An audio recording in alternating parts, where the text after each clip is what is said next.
Hey guys, Even here with the old school abs, and we're gonna start this video with a physique, well, I hope it's a physique update of Big Ramy, but it's probably not though. I mean, this was posted not by Big Ramy, but by a very famous, popular Instagram bodybuilding page, Buys and Tries. I'm sure you're following it. And in the comments, somebody asked when was this taken, and the admin replied that he's not sure, he's trying to figure it out, but it's a new photo. It haven't been seen before. I haven't seen it. I'm sure I've seen all impressive, super impressive photos of Big Ramy, and this one is really impressive. Why? Because his glutes are peeled.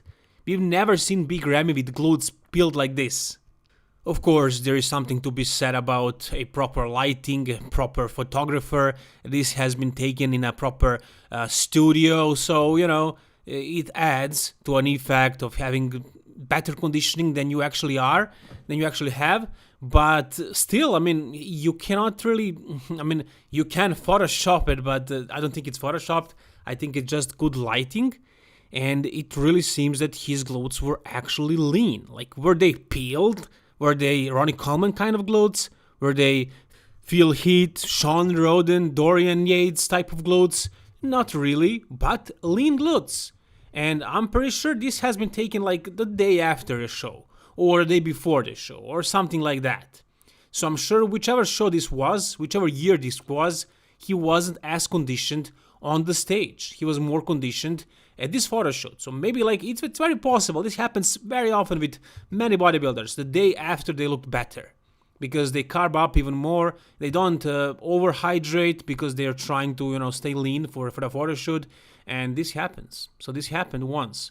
There was this one year where Big Ramy was flat on a prejudging, and he ate a bunch of carbs. People were saying he ate 10, 20 whole potatoes, something like that. I can't really remember exactly how much it was, but it was an insane amount of carbs. And he showed up looking much harder at the night's show. So I'm sure this happened with this photo shoot as well. So whatever he did between this photo shoot and the show that he did before, he should at least consider repeating again as his peak week protocol, or at least mention it to Chad Nichols so he can consider it. It's probably risky to do something crazy, but again, this worked. He was dry and hard here. I'm having another show in 7 days from now, next Saturday, but I actually have another show on Sunday, which is much less important show. So I'm gonna try to just relax after the show on Saturday and have a junk food, a cheat meal, and not drink water, and see what happens the day after. Because I've noticed this myself. When I have a cheat meal, I wake up in the morning looking harder, fuller, more vascular. So I'm gonna have a little experiment, and it's an excuse to cheat on Saturday after the show. But we'll see, maybe it's gonna work. Maybe it's gonna be a winning formula for my body. Whatever Big Ramy did here worked well. His glutes were hard, peeled, dry, and he should at least consider it, because this worked. He was amazing here. And if you're wondering, is he competing? I already talked about this in one of my previous videos. One of my followers on Instagram who speaks Egyptian, or whichever the language that is, Arabic, I don't know, told me that he said it in his story that he is prepping for a show. And it was obvious based on himself eating rice and chicken for his birthday. So yeah, he's doing a show. Which show is it going to be? Hopefully Chicago, and then of course Mr. Olympia, because if he shows up at Chicago, 70% of Big Ramy is going to win that show. So yeah, it's going to be an easy Olympia qualifier. Will this guy give him some trouble on that show? This is Fouad Abiad, and the reason why I'm mentioning him is because I'm a huge fan of his podcast. Lately, that's all I've been watching. His Q&A videos, his podcasts, I watch every single one. I never miss one. And I just wanted to, give him a shout out, because maybe some of you guys don't know about it. And if you are prepping, if you need something, to listen while you're doing your cardio, or just something to comfort you, or maybe you want to learn more about bodybuilding prep, you should listen to his podcast and listen to him, because this guy is a calming presence, at least for me, and he knows a lot, and he's very confident about what he's talking about, and apparently it's working. So he had a couple of years off, and now he's coming back, and his conditioning is coming in, and he's one of those guys who actually have a cheat meal like once or even twice a week, and it's been working. Look at him. He came back. This is it. I mean, he maybe doesn't look as good as he looked once in his prime, but there is still enough time. I mean, until Chicago Pro, if he decides to do it, he looks pretty damn close. Maybe he's just as good as he once was. I think he looks more matured in some areas. Maybe his legs lost a little bit of size, but I mean, he told this in a podcast because he did a lot of cardio, like 2 times a day, and that's what burns his legs off. So he started training, hitting the gym twice a day, and that's probably gonna save up his legs a little. So we'll see what he decides to do, but I really want to see him compete again, hopefully at the Chicago Pro. Fouad, do it, man. You should do it. You look amazing. This conditioning should not go to waste. James Hollingshead updated us with his physique update. He is white, just as this background on Instagram, and somebody actually told him that in the comment section, and they suggested that he should go to a tanning bed. He said he tried it for like 4 minutes. The UV lights were at their minimum strength, and he got burnt.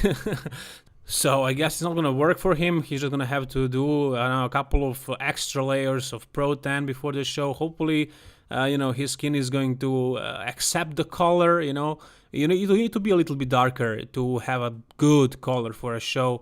But I guess it's going to work anyways. I mean, it's not going to be ideal, but it is what it is.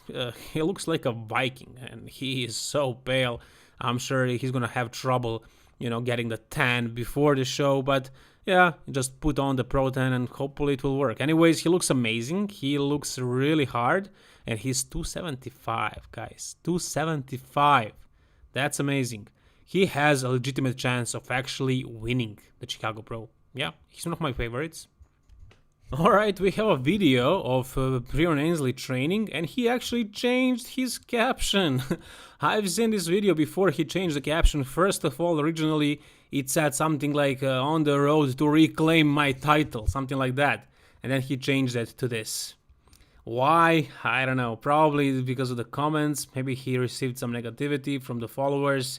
Maybe he just didn't want to, seem too egoistic. Maybe he just want to shut up and train and compete and, hopefully reclaim. That's what he's hoping for. Not me, personally. I would like to see Chris win more because I think Chris is better representation for classic physique.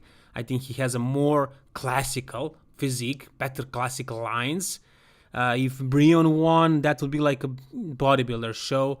And Breon is training super hard and he's very muscular. He's gonna get super lean. He's really big right now, so he needs to diet down and then lose quite a lot of weight, to get in the category. And he will do that and he will come peeled. But even if he's more conditioned than Chris, which is not likely to happen, even if it happens, I still think Chris will win because of the lines. It's not all about the conditioning in classic physique. Yeah, it's very, very important, but classical lines are something the judges are looking for, and Chris has them better than Breon does. Okay, seems like Roelly is getting leaner. We've seen a couple of updates of him in his shirt usually, but you could see that his forearms and arms seemed less vascular, less conditioned, less lean. But now he seems a little bit more androgenic, anabolic. So he probably started, prepping for Mr. Olympia slowly. I said it before and I'm going to say it again. If this guy comes lean, he has a really big chance to win the Mr. Olympia. He was third, 2018, behind Sean Rodden and Phil Heath. If Phil Heath isn't at his best, and if Roelly comes conditioned, he has good legs. Brandon has pretty weak legs, though Brandon has better back than Roelly. Still, I think because of the legs, Roelly has bigger advantage. It's all about the conditioning. He brought the conditioning 2019, but it was only on a week before. Something bad happened in that week, and he came absolutely watery. You saw that photo a week before. So if he comes conditioned, but on the day of the show, I think he can become the next Mr. Olympia, number 16. We got a training video of Ronnie Coleman, the big Ronnie Coleman. And no, he's not just doing some machine kind of cable work or whatever. He's doing a bench press and he's going, I'm not sure how much weight this is, but for somebody like him, this is heavy. This is not really lightweight, even though he probably said it in this video that it is. And I'm not gonna get into should he be training, should he be staying safe because of his injuries and surgeries. Whatever you guys think or say doesn't change the fact that he's gonna be training until his last day, I'm sure of it. Ronnie Coleman is an iron addict for life, literally. Okay, we have something interesting here. Calum Von Moger with his physique update. I think he's about 8 weeks out of his show. He announced a comeback. This guy, I mean, he looks really impressive in the gym and in these kind of photos. And there is another fact that Jay Cutler predicted him doing really well as a bodybuilder. So, I mean, you can't just ignore what Jay said. Jay is usually right with his predictions. However, I don't think his physique translates as well on the stage. It doesn't look as good as it is, in these backyard photos or gym photos. I think it's not absolutely perfectly balanced. Like, he has huge arms. He has really good looking arms. They're big, they're aesthetic, but then the chest doesn't really follow. The back, the lats are too high and not very developed. Based on these photos right here, his back seems improved. And then there is also the fact that his legs are, I mean, even when he was like at his best, his legs were a little bit smaller because he's a really tall guy. And then he had a knee injury, so he didn't train legs for who knows how long. No, his legs are looking decent. And if you like these kind of physiques with a little bit smaller legs, Arnold style, then yeah, I mean, you can find this aesthetic. Me personally, I prefer to see dominant legs. I want to see legs bigger than the upper body. And that's not something that Calum has, and I think the judges like to see that in classic physique also. He's an amateur, so he can't compete at a pro show, but I'm sure he can turn pro. But can he do well at the Mr. Olympia? Just like Wesley Wissers, I don't think he will ever be, in that top level. I think it's pointless to compare him against the top guys like Chris Bumstead, Breon Ansley, Alex Cambronero, Chan Kang, and so on. These guys are there for a reason, because they are super complete. Calum, he's looking impressive, but I don't think he has that stage completeness. Anyways, we'll see how he does in about 8 weeks from now. Thank you so much, guys, for watching. Whatever you want to say, tell me down below in the comment section. Like this video, please, and subscribe once again if you want to see more bodybuilding videos like this. All the best, guys, and keep it old school.